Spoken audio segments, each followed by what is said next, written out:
Hello and welcome back to my channel. Happy June, happy Pride Month. I'm so glad you're here. Today I'm going to be talking about all the books that I read in May. It's quite a stack and a lot of fun things to talk about, so I think it'll be a good little time we'll have. Obviously, I have to do the thing. You know I have to do the thing. Before we get started, make sure to like and subscribe and hit that notification bell. YouTube is a lot. Anyway, let's jump in. These are in no particular order, by the way. So first up, let's talk about Fake Dates and Mooncakes. This is an adorable young adult book about a young man who is trying to save his family's restaurant. It is possibly going under. And then this other young man comes along who has the money and offers to basically help his family's restaurant out if he will go on a fake date with him to his family's wedding, or a family wedding. And so it deals with some fake dating. It's very cute. Like, this could be a Hallmark movie, to be honest with you. It also deals with like family and culture and the importance that food plays in family and culture, and I really liked that aspect about it. This was just absolutely delightful. And I think, you know, it's just like a quick, light, cozy read. It's very low stakes. I think if you like Crazy Rich Asians and you want more of like a YA version of that, this is really good. And it has a lot of the same kind of like themes and ideas in it, but obviously it's also gay, which we love. Now, if I have one little baby complaint, it's that I do feel like the characters feel more adult. I almost wonder if this book would have been better as just like an adult book with adult characters, because the characters to me don't feel very like young adult. They're teenagers and they don't really feel like teenagers to me. Now, that could also be because I listened to this one on audiobook, and the audiobook narrator, while excellent, had like an adult man's deeper voice. And I think sometimes that gets in my head of like, oh, this is an adult man. So at one point, because going into this, I didn't realize it was young adult. And at one point they were like, yeah, I have to finish high school. And I was like, finish high school? What? I was just so surprised that they were like teenagers in that respect. You know what I mean? It definitely feels like this could have been aged up. That being said, I still really loved it. I thought it was super cute, and it was just a really enjoyable, cozy, light read. So if you're looking for something for Pride Month to read that is light and cozy and low stakes and joyful and not like trauma-filled, and I've got a lot of really great non-trauma-filled books to show you today that I read this past month, but Fake Dates and Mooncakes would be excellent for that. Next up, I read That Selfsame Metal by Brittany and Williams. This book is kind of hard to describe, but essentially it really takes like magic and fairy magic and things like that. Obviously the main character has like metal magic, which is really cool, and blends it with Shakespeare. So it takes place in the time of Shakespeare. Shakespeare and his team of actors and people that are working on his shows are characters in the book. I liked this quite a bit. I will say, what's interesting is that even though there's like all this magic and fae and things like that, my favorite parts were the Shakespeare parts. Like I liked how they addressed, you know, her being, you know, a woman who is trying to play a role in one of these when at that time it was just all men on stage. I liked how they addressed the idea of race in that time. I liked all that. This easily could have just been like historical fiction and you could have taken out all the magic, and I might have liked it more. Listen, I think the magic was really cool, and I think the metal magic was really neat, and the way that they employed it in the book was really good. But every time where I felt like, wow, I really like this book, it was all within the historical context of the book and the Shakespearean context of the book, and not so much on the magic side. You know what I mean? But I thought this was really, really good. I believe this is going to be a duology or a trilogy, and I forget. But it was very different than a lot of YA that I've read. I think the addition of adding in Shakespeare and stage plays and poetry and acting and writing, and they talk a lot about the duels, like on-stage duels and on-stage fight choreography, and all of that was great. I really liked it a lot. And then you have like the magic and the fairy stuff, and basically take the magic that you kind of get from certain, you know, Shakespeare plays. Certain ones of them do have some magic and ghosts and fairies and, you know, things of that nature. Take that and then bring it like into the real world, but also Shakespeare is still a thing and is still performing on stage. And you get that self-same metal, and it just was incredibly unique, and I liked it quite a bit. It's a book, like I said, that I kind of went in waves. There were times where I'd be like, oh, this is all right, and then there would be times where I was like, oh, this is really good. So I think, I don't know if everyone's gonna love this one, but I do think for the right audience, they're gonna eat this up. I think if you're a Shakespeare fan, if you're a theater fan, if you like kind of the inner workings of historical theater, and if you like all of that in the context as well of looking at it through the eyes of a young female character as well as through the eyes of a Black character in that time, I think it just adds up to something really unique and special. So yeah, that's that Selfsame medal. For my book club this month, we read As Long as the Lemon Trees Grow. This book deals with the incredibly sad things that are happening in Syria at the moment, and about a character who is a pharmacist who is basically now having to do like full-on medical procedures because there's no one left. And she is seeing kind of like a demon sort of person, I don't want to give too much away, who's trying to convince her to leave Syria and get out while she still can, to protect herself and her family. It is an incredibly difficult read in that it is very traumatic, it is very sad, all the time, from page 1 all the way through the end. It is a painful read. Now, I think it's a really important read, and I think it was beautiful. Oh my God, the writing, the story, the characters. There are a couple of twists that literally made me gasp because I just could not believe. And it's so excellent, and it kind of made me realize that I don't think I've really read a lot of like Syrian literature or Syrian authored books. What I think is so incredible about this book is that despite it being so sad and so painful and so heartbreaking, this book is ultimately about hope and the power of not losing hope and the light at the end of the tunnel. And I sobbed at the end. I sobbed at the end. But it's so beautiful and breathtaking. Highly recommend, but I think you need to be in the right headspace, because when I sat down to read this, like I said, some books like ease you into the trauma. This book is like, bam, like right from the start. It's really, it's a really tough read. Every chapter something is happening that is just really upsetting. So I think you need to go into it with that knowledge, knowing that this is going to be one of those books that like is going to be painful and heartbreaking to read. But I promise you, it is a book about hope, and keep that kind of in your heart while you're reading it, that this is a book about hope and life and the belief that things do get better. And ultimately, it's a gorgeous book, and I highly recommend. It just is one that you do need to, if you're looking for something light and fluffy, this is not the book. If you're looking for something to really challenge you and to really open your eyes to struggles that are happening in our world right now, and just a really beautiful yet heartbreaking read, highly recommend As Long as the Lemon Trees Grow. Let's go light and fluffy. Other end of the spectrum. So this is The Princess and the Grilled Cheese. The Princess and the Grilled Cheese Sandwich. I don't know why. I always want to leave off this last word when I talk about this book. Who knows why? Deya Muniz sent me a copy of this, and I'm just so incredibly fortunate that they did, because I loved this. This is a graphic novel, and it is a sapphic story of a young, now I have to remember, I believe it's a young princess who, she likes the ladies. She doesn't want to get married to a man. So when her father passes away, she basically disguises herself as a count, and goes to another as a man, and goes to another region of the country and disguises themselves as a man. But then she meets the princess and falls in love with her, and there's some like weirdness there because the princess doesn't know that she's a man, and so it deals with like identity and things like that. No, I'm sorry, she's not a princess to begin with. She's a lady Camembert. And I should mention, this is the princess.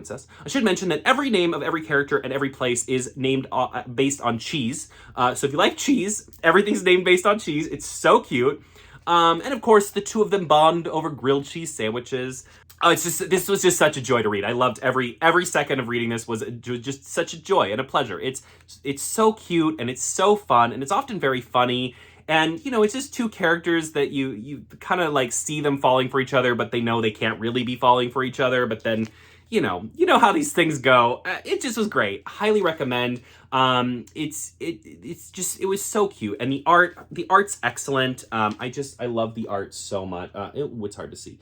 I'll show you the back.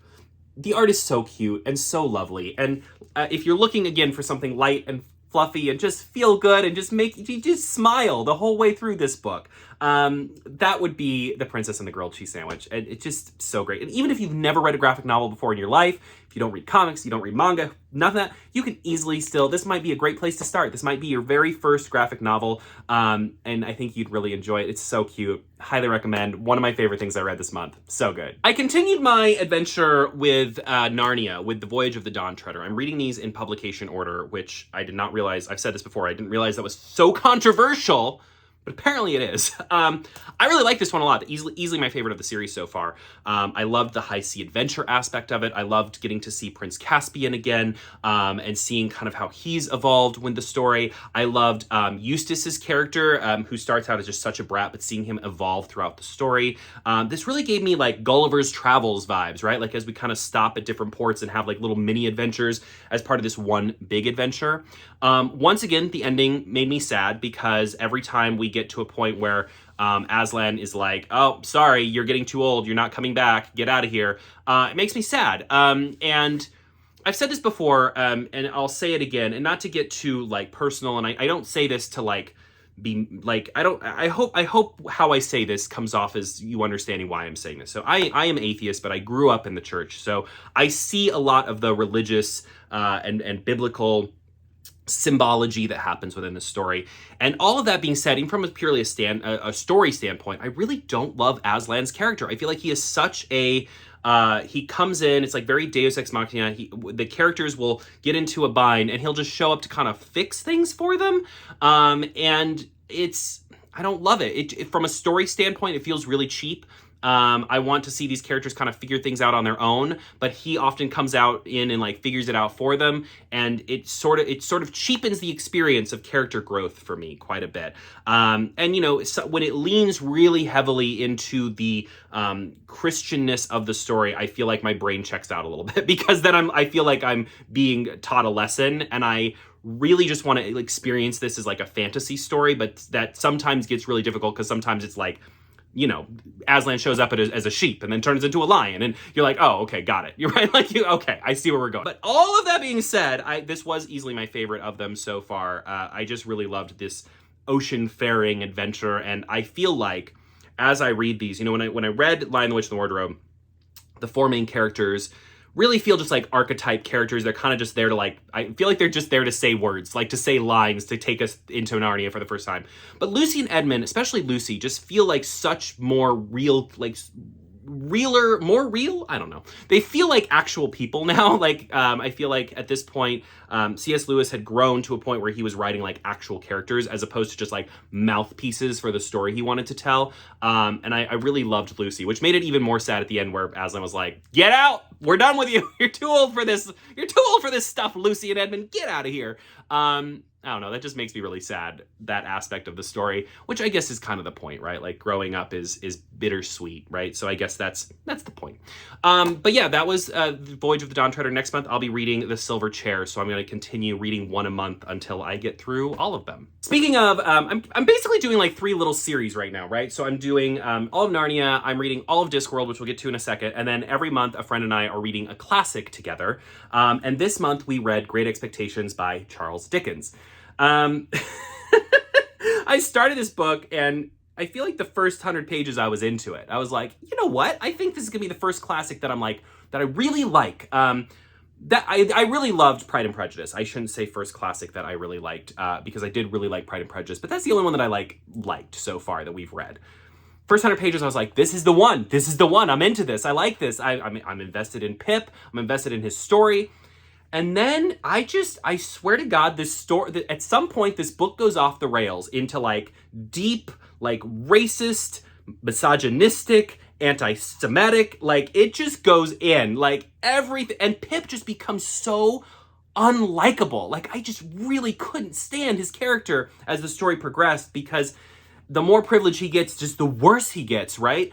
And I don't know, it's just so upsetting. I mean, there are entire chapters and entire scenes that just feel so blatantly, like I said, anti-Semitic, misogynistic, racist, you name it. And I've had people complain about this on my videos before, so I want to face the controversy, which is that people are like, you have to read classics in the context of the time, right?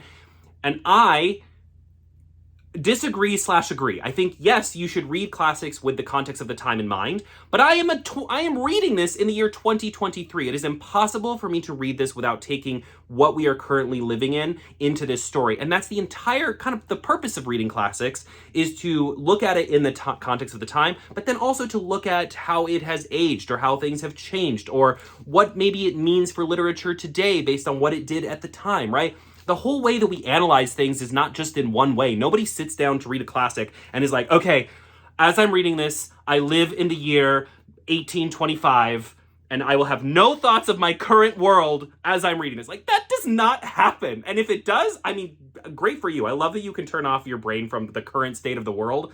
I wish I could do that. I can't. So when I read classics, I read them obviously with the context of the time, knowing that, but I also read them in the context of today. And I just do not find joy in reading whole scenes and whole moments of just a jerk of a character being bigoted. You know what I mean? Like, it's just not enjoyable. I feel like there's enough bigotry in the world. I don't want to sit here for 2 billion pages reading about it. I say all this to say I did not like Great Expectations. And I'm sure there's some Great Expectation fans that are going to be so mad about that. But this book, I started this book with great expectations. I started on a high note, and I feel like this book punished me for being so excited for it at the beginning of the book. Anyway, that was our classic for this month. Next month, we're going to be reading for June and July. We're splitting it up over 2 months because it's a really long book. We're going to be reading The Count of Monte Cristo. I've never read it. I've heard it's incredible. I'm very excited. I hope that I'm still excited as I read it. And since we're on the topic of series that I'm doing, let's talk about Men at Arms, which is the Discworld book that I read this month. I loved this. I mean, at this point, it's hard to find a Discworld book that I didn't love. Now, I will say I've definitely found that my favorite books in the Discworld series are about the witches. Hands down.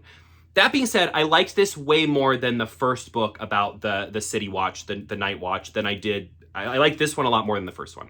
I just thought this one was so nuanced and complex and thoughtful. And it's interesting because I just finished this yesterday, and I posted my review about it on TikTok. And when I looked up the publication date, it came out, I think, May 27th of 1993. So the book has now been out for almost exactly 30 years. And it's crazy that the things that are talked about in this book, we are still talking about today, right? So like diversity and inclusion efforts, police reform, over criminalization of minorities and marginalized groups. And all of that is addressed in this book in really interesting and thought-provoking ways. And it still manages to be really funny and charming and enjoyable. And I love these new characters we got. Corporal Cuddy, Detritus, Angua, the werewolf. There's so many good characters in this book. And listen, Captain Vimes is great. But Corporal Carrot has my whole freaking heart. I love his character so much. He's so wonderful. It's amazing to read a character who just gets people to follow them, gets buy-in from people simply by being nice to them. And what I love about that is that it just seems such a wild concept to every other character around him, that everybody loves him, and it's really just because he's nice to people. And he has this realization in this book where he kind of figures out what his purpose in the grand scheme of things is, and he just kind of says we don't need that right now. What we need is somebody on the streets who is doing a good job and being kind to people and being respectful of people and helping to make the world a better place. And it's so beautiful. And I said this in my TikTok review, but man, Terry Pratchett knows how to write an ending. I think a lot of authors could benefit from reading Discworld just because he writes endings so well. His endings are so good. And you could have laughed the entire 300 pages. When you get to those last 5 pages, you are always going to get a little teary because he just ends things so well and so thoughtful and meaningful and gives purpose to the crazy things that you've just been reading about. He manages to make them all feel so important and so special and so meaningful. And I'm so glad I decided to start reading Terry Pratchett because he's a joy to read, and it's just been such an incredible journey, and I'm excited that there are still so many books in the series because I thought at this point I might be over them, and I might be sick of it, and I might be bored of it, but I am not. Every one just gets better and better and better, and it's awesome. All right, so I read Riley Weaver Needs a Date to the Gaybutante Ball. This is by Jason June. First of all, Jason June, I absolutely love Jason June's work. I think he just does such a good job of writing like queer joy, and I think he writes diversity in very interesting ways. Like I feel like he finds new ways to approach diversity in each of his books, which I think is just so great. In this book, he is talking about a gay femme teen podcaster, and what I think is great about approaching this through the eyes of a gay teen who is femme presenting is, first of all, we don't have a ton of that representation-wise in books. And also, I think, especially right now, we're seeing a lot of books deal with bigotry outside of the queer community, right? Like people being homophobic or transphobic.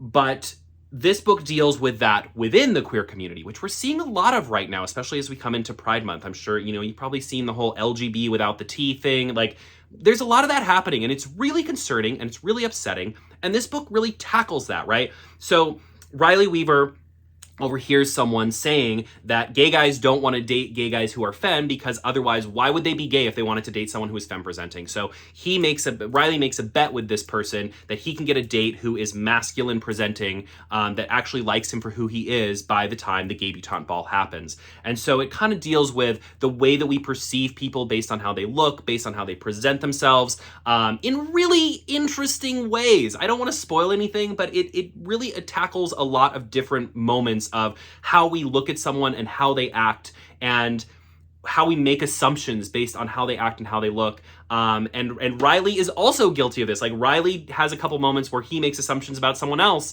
and then finds out he was wrong just based on how they looked and how they acted towards him. And it's so well done, and it's so needed right now. It's so needed. I also listened to this on audiobook, and it was voiced by Jason June, and it was a fantastic performance. So if you're an audiobook listener, highly recommend. And Jason June, I've met Jason June in person.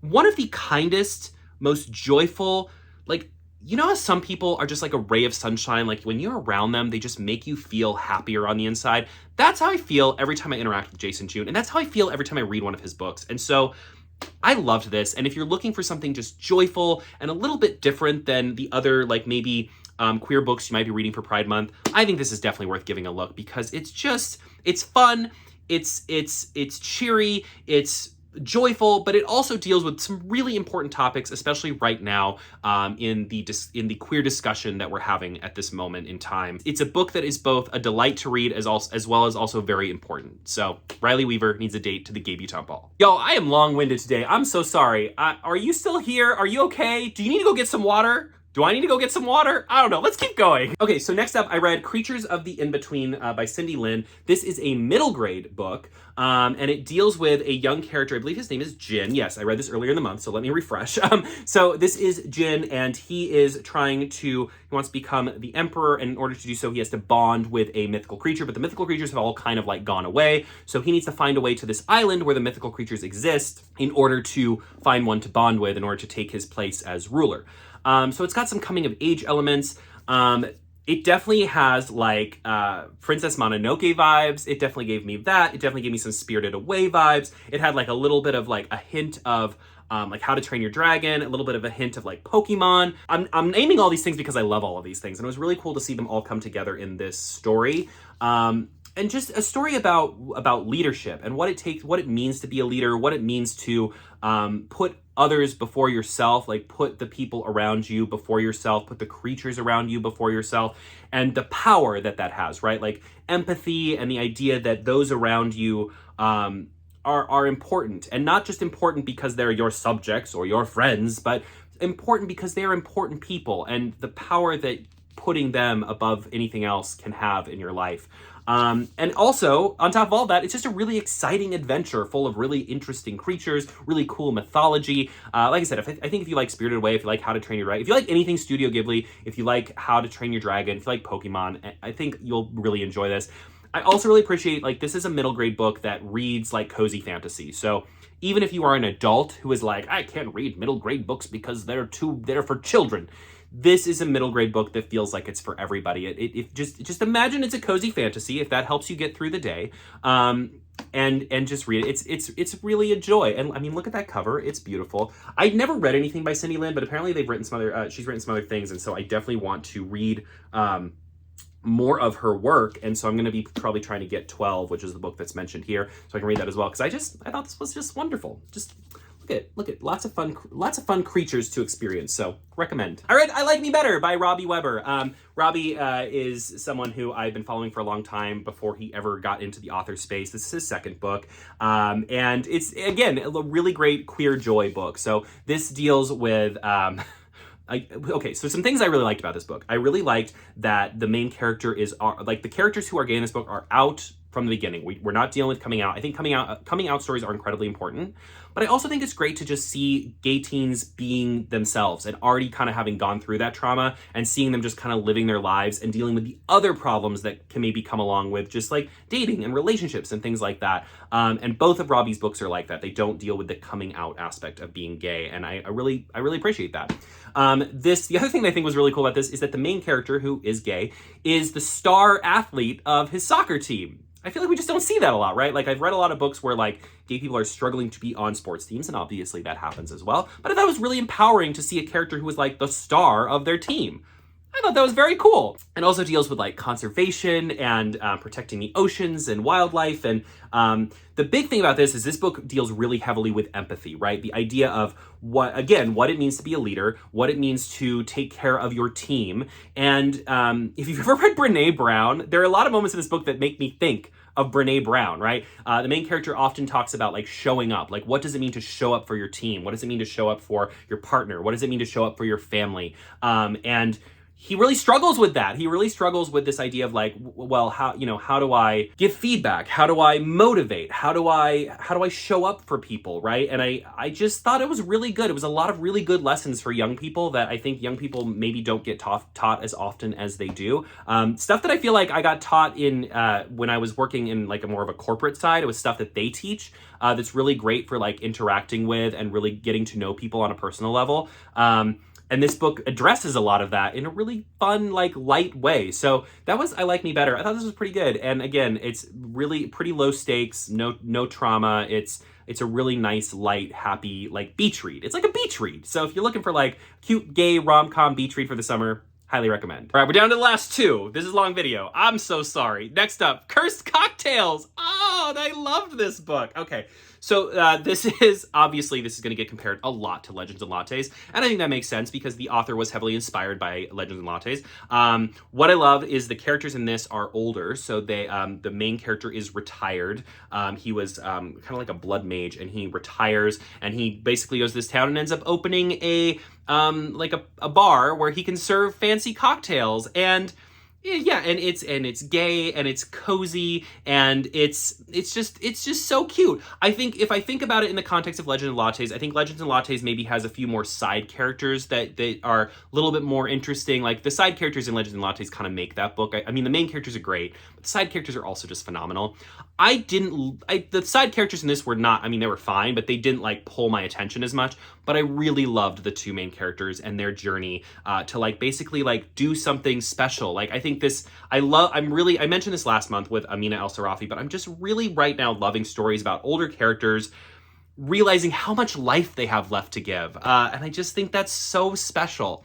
And this book definitely has that, like a character who's retired, who's kind of like, feels like their life is done, like I'm gonna retire and fade into the existence, right? And then does something so meaningful and so special with their life and meets new people and meets a new partner. And I just really love it. It's just really cute. Absolutely cozy fantasy. So if you're a cozy fantasy fan, highly recommend. This was so cute. And I think there's going to be a sequel, which I'm very excited about. So that's Cursed Cocktails. My absolute favorite book that I read this month, though, hands down, was Ander and Santi Were Here. Oh my God, I love this book so much. So if you're interested in reading this one, I'm going to talk about it, obviously, but I chose this for Easy Cat's Book Club for June. So we're going to be reading it together. I'm going to be rereading it in June and annotating it. And we're going to be, we'll be talking about it on my Fable book club. So feel free to join us if you'd like to read it. But oh God, I just love this book so much. So this deals with a non-binary main character who meets someone and immediately has an attraction to them. And they're two characters. It does have insta-love, which I'm normally not a fan of, but I think in this context, it just really worked. Like they're just two people that just like instantly click and just in a really beautiful way. And so it's got romance and it's got art. Like the main character, Ander, is doing a lot of, it does like art on the street, and it deals with the concept of like the art that they are doing is like kind of like murals and things like that, and how that is not as taken seriously by the art world, even though it is the art that they feel represents them. It also deals really heavily with the very broken immigration system in the United States right now and the injustice of the immigration system in ways that are very, I don't want to spoil anything, but ways that will make you cry. But at the center of it is just this absolutely stunning, absolutely beautiful love story. What I loved about this book, and I hope I explain this correctly, I hope you understand my meaning. So there is a way, when I am around my straight friends, there is a way that we have discussions. And when I'm around my gay or queer friends, the way we have discussions might be different, right? Like the comfort level, I think, when you're around people who just know what you've been through is going to be a little bit different, right? And I feel like this book really captures the kind of humor and the kind of discussion and the way that like queer groups of friends talk to each other. That's the best way I could describe it. In just a really funny, humorous but also heartfelt way. Like there are moments. There's so many moments in this book where I would screenshot the line and send it to other queer friends of mine because I was like, oh my god, this is something I would say to you, or this is something you would say to me, or it's funny and it's romantic and it's like I said, it's very powerful at times. It's very like heartbreaking at times, but it's so beautiful. I can't express how much I loved this book. Just a stunning work. I said this in my review, and I still stand by it, but I think this is my favorite young adult contemporary that I've ever read. I just loved it. I don't know if everybody's going to jive with it the way I did, but like from the moment I started this book, I was like, oh, I like this a lot. Like I like the voice of it. I love the humor of it. I loved the romance of it. I loved the story of it. I just really loved it a lot. And I never reread books. And I just read this a month ago, and I'm excited to reread it again in June for my book club. Like, that's how much I loved this book. So Ander and Santi were here. Highly recommend. Such a special book. So beautiful. Oh, I loved it so much. Yeah. Y'all, that's everything I read in May. And June, I just put together my June TBR today, and I'm looking at it right now. It is a huge stack of books. I am deeply concerned for my mental health that I'm going to try and read all those books in June, but I'm going to try and do it. We'll see what happens, right? We'll see what happens. But let me know if you've read any of the books that I talked about today, if there's anything that you read in May that you really loved, if there's anything that I read that you felt differently about, or that you felt the same as me about. Let me know all those things, right? I'm so curious to hear your thoughts about all of these books that I just talked about. So I hope you have a wonderful day. I hope you have a wonderful June. Happy Pride Month, like I said at the beginning. Don't forget to like and subscribe. And as always, happy reading.